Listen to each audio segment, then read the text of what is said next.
What happens after your honeymoon stage when real life starts to hit? Everyone got their own history. You are not the person I married. You are not the person I fell in love with. Number one problem that I keep on hearing about is men who are having an issue with a woman who earns more than them. I remember with us when we got married, you were earning more than me. And it didn't change us. When a man knows he owes something, he's under pressure. The stress level is up. I got the cheapest venue ever. I didn't. I got the cheapest venue ever. I didn't dig deep into your pocket. Ladies, learn. Welcome to Unfiltered. Nothing is airbrushed, nothing is sugar-coated. Everything is real.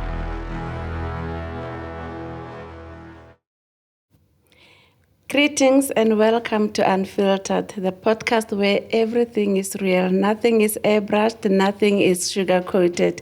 And we are your hosts, Pastors Benjamin and Mpo Peter.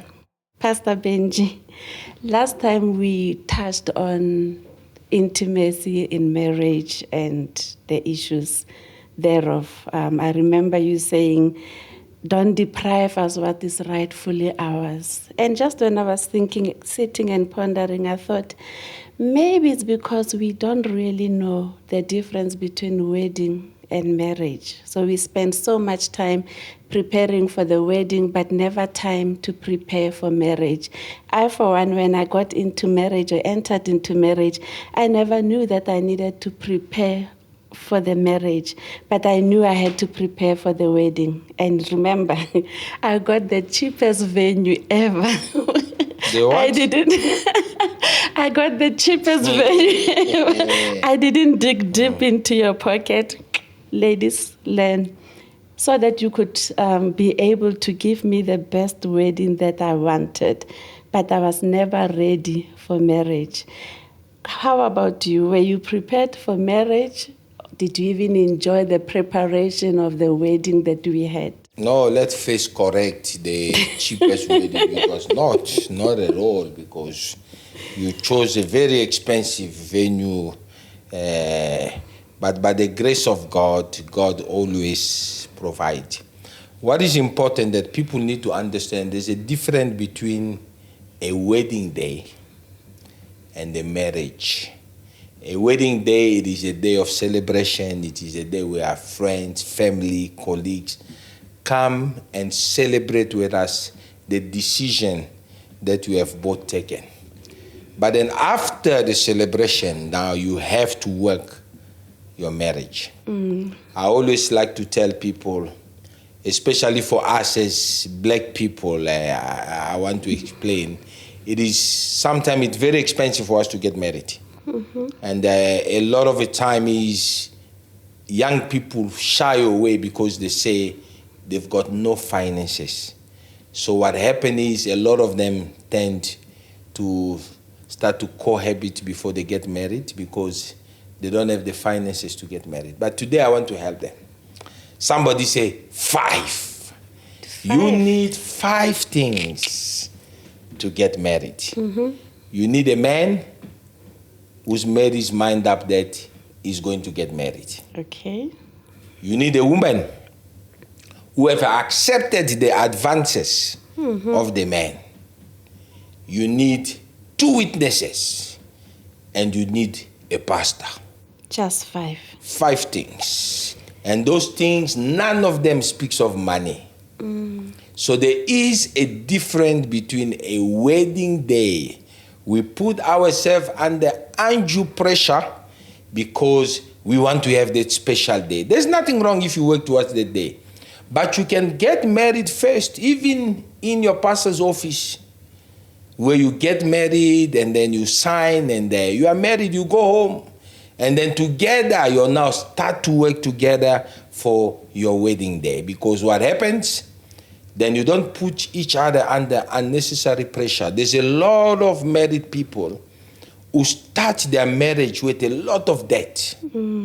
And once they start their marriage with a lot of debts, what happens, that marriage starts to be under pressure right from the onset. Because when a man knows he owes something, he's under pressure. The stress level is up. And also this time the woman is thinking, hey, you took me from my parents' home. Now you must provide there. You must prove yourself. And then from the onset already the marriage is like Baghdad. It's like you are in the place of war. You move from your home, you are in the new place and already you are fighting. And it is not so. But if people understand the difference between the wedding day and the marriage, it will help a lot of couples. It will help them to understand that you can get married without the wedding celebration. Mm-hmm. The wedding celebration can come at any given time. I remember I once did a wedding for a couple. I was so blessed. They were married for 10 years with 2 children. Then they had their celebration after 10 years. They had over 600 guests 10 years later. Why? Because they now were in the position to be able to afford what they wanted. But they were already married. And I remember when I was speaking to them, the lady asked me, but Pastor, I already got 2 kids. Should I put the veil on? I said, my sister, put the veil on. It's your wedding. Put it on and enjoy it. And it was exciting. So the issue is that we don't understand the difference between the celebration and the marriage. And the celebration, listening to you, it sounds more like it's not for the couple that's getting married, but it's for the show. It's for those who are going to come and witness this celebration. Or it's the pressure from parents sometimes, because I'm from a Tswana background. So in vernacular, there's only one word that describes marriage. In Tswana, lenyalo ke lenyalo. So there's no such as wedding celebration and marriage. And most of us are not taught how to behave when we are in the marriage. Now, maybe take us through a little journey on what happens after your honeymoon stage, when real life starts to hit, when you get into that space where you guys have moved into, and those debts are now facing you. You are challenged financially, and you promised me that you will take care of me, that you will be there for me. In fact, you like this line when you do a marriage, that you will provide for all my needs.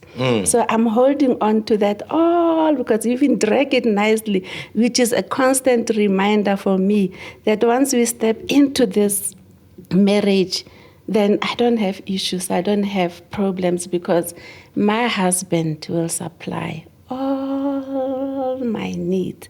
And remember, this is the day that I have been waiting for my entire life.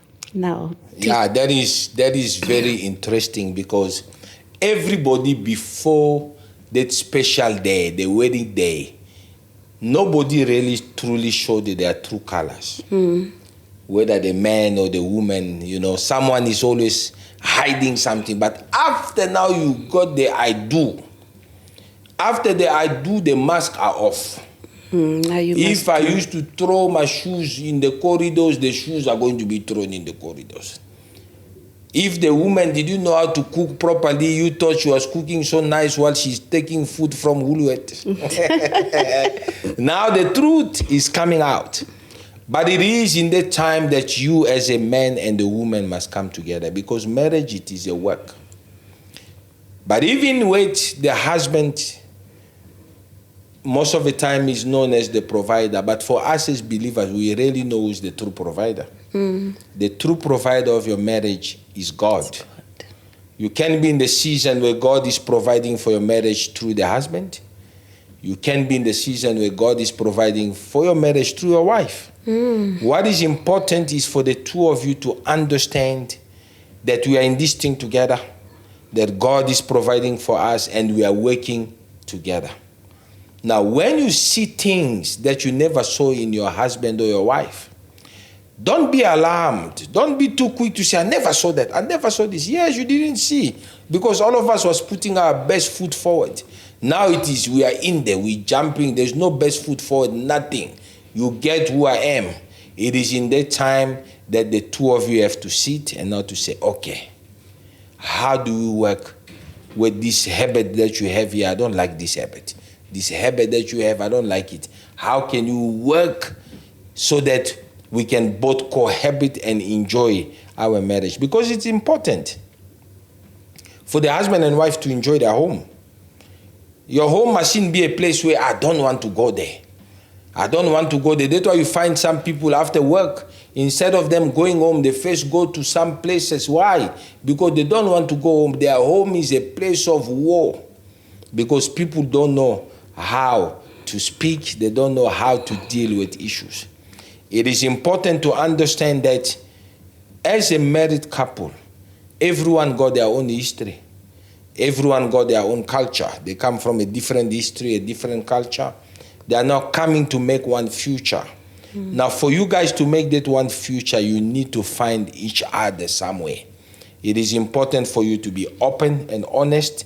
Speak communication. I know for us as men, we battle with that word communication. Because if you ask a woman, how are you? She will tell you how she is for 5 hours. But if you ask a man, how are you? The man will say, I'm fine. And the woman will think, but you have not answered my question. But for us as men, we feel we have answered that question. So it is important for us to understand how then can we meet each other halfway so that you as my wife, you are happy. I'm also happy as your husband. Marriage is not easy. It's not easy. But don't you think these are the talks we should have before we actually commit? Because otherwise you step into marriage, honeymoon is over. Now we are faced with this new phase of marriage that shows up in questions. You are not the person I married. You are not the person I fell in love with. You have changed. Why have you changed? What's wrong with you? Why are you not talking? Like you're saying, men don't, when you say you are fine, it's enough. Forgetting that when you say you are fine, I'm not just listening to the words that comes out of your mouth that says you are fine. I'm also observing your actions. So your body language tells me that you are not fine, but your mouth says you are fine, and that causes frustration on my side, which make me to believe that I don't know you. I don't know this person. You are secretive. You are hiding things. Then there must be a problem. Should we rather have time, especially as Christians in churches, where we are taught about what marriage is? You know, we are taught about how God created marriage in churches, but we are not taught about when you are faced with reality in marriage, when we are faced with problems. The number one problem that I keep on hearing about is men who are having an issue with a woman who earns more than them. Have you ever experienced something like that, and how did you handle it if you did? If you didn't, how would you advise a man out there who says, I'm supposed to be the provider? I cannot have a woman who earns more than me. And a woman who feels like just because I'm earning more than me, then now I'm the head of this home. I wear the pants, I call the shots. Yeah, that is a problem a lot of families face.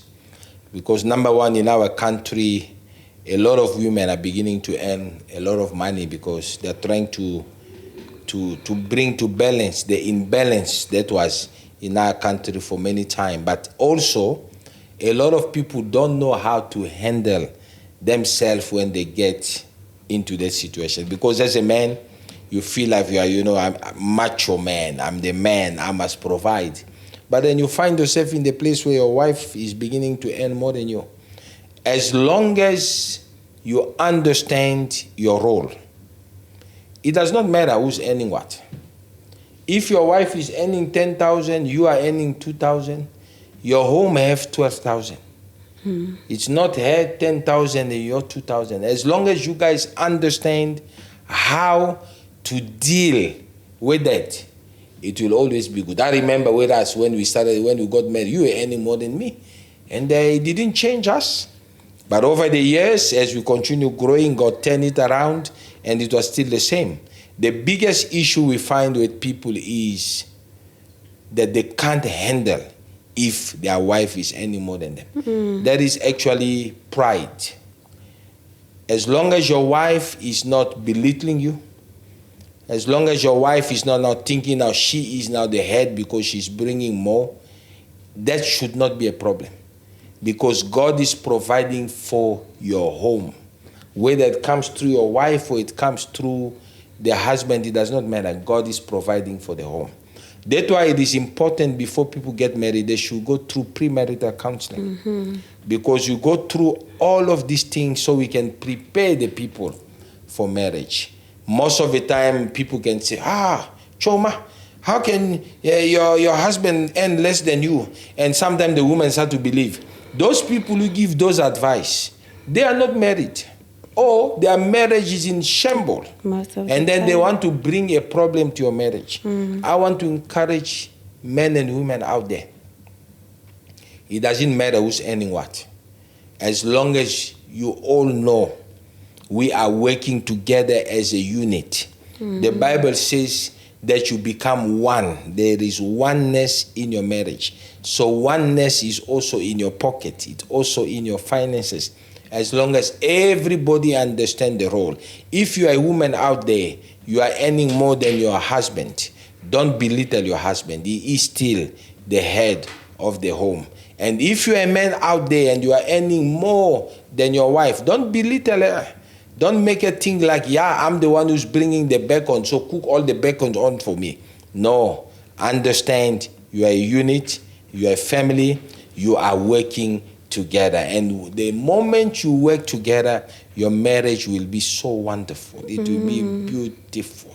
It will be electrifying. I like what you say, that if I earn 10,000 and my husband earns 5,000, it's not about the fact that I'm bringing 10,000 in the house. It's about the bottom line, that we now have 15,000 rent in our home. So it's never about separation in marriage, because I think that's one of the cause of separation. Before you get to a place where there's this heated tug of war that you are not able to see eye to eye or to reason with each other beyond the point where you found yourself stuck, it's because of that very thing that we brought separation. So it became my stuff and your stuff, as opposed to being our stuff, our money, our salary, though it's coming differently and from different channels. Definitely, that is very important, because in marriage there is oneness. Oneness in everything, oneness through everything. And the moment a married couple have that understanding, they will be able to manage their finances wisely. And please, my family, don't allow any negative thought or any negative things that will come from outside to come and disturb what is happening in your home. You know, sometimes people like to say, sometimes it looks like the grass is green on the other side. You may never know what is causing that grass to be green. You know, sometimes you're thinking, the grass is green maybe because you have money, but you don't know what is the source of that money. You don't know how they are getting that money. So rather celebrate what you know, enjoy what you do, build with your wife, build with your husband from where you are, and together slowly God will lift you from one level to another level. Sometimes don't just love what you don't know where the source is. Because these days, especially in our country, with all of these commissions, we are shocked what is coming out. But if you didn't know what was going on, you'll think, wow, look at the other people. Look at how they are living out there. But you and your wife, if God starts you with 1,000, celebrate that 1,000. Because tomorrow it will not only be 1,000. God always takes you from one glory to another. But understand, we are a family. We are working together. Our money is our money. God will help us together as a family, and He will lift us up. So I like the part also the way you say we are to have a premarital counseling as a couple. Now, when I look back to those many years when I was preparing for my wedding, my marriage, and we are having those premarital counseling, I don't know if it's because I took a step to go through premarital counseling when we were already preparing for marriage, that something that maybe I should have done prior to that, because later on when honeymoon stage faded, I couldn't remember anything I learned at counseling. And I think that's what normally happens. We've got these butterflies. I'm just excited that I'm moving from being single to now being married. It's about status, that I am not learning, I'm not putting in what I'm being taught at counseling. So while towards closing, would you say it's advisable for people who have found each other, who have found that they now have a common goal, they're working towards a certain direction, to actually start their premarital counseling before they start their wedding plannings? We usually advise people to start your premarital counseling 6 months before your wedding, and then also 6 months after your wedding. So we give you premarital counseling 6 months before the wedding. After your wedding day, we allow you to enjoy yourself for 6 months, and then after that, come back to us for post-marital counseling, so that we can just refresh some of the stuff that we taught you in premarital counseling, so that the enjoyment or the excitement of wedding does not cloud your judgment because now you are just too happy you forgot what was taught, but we can remind you in your post-marital counseling. But I tell you, my family, if you are not yet married and you want to get married, look for a good church, look for a good pastor, go through premarital counseling, and then after you are married, don't just think, oh, I've got the person, I've got my man, I've got my woman, because you want to build on your marriage. Building something takes time. It doesn't take just a second. Someone say Rome was not built in one day. That's true. It is the same with your marriage. It is not only built in one day. What you put in is what you are going to get out. So build on your marriage. God bless you. Amen. Family, there you had it. If you may be preparing to get married and you have those questions, we would love to hear from you. Maybe you have a comment or input. We would truly love to hear from you so that we will know how to talk better. Have a blessed day, Father.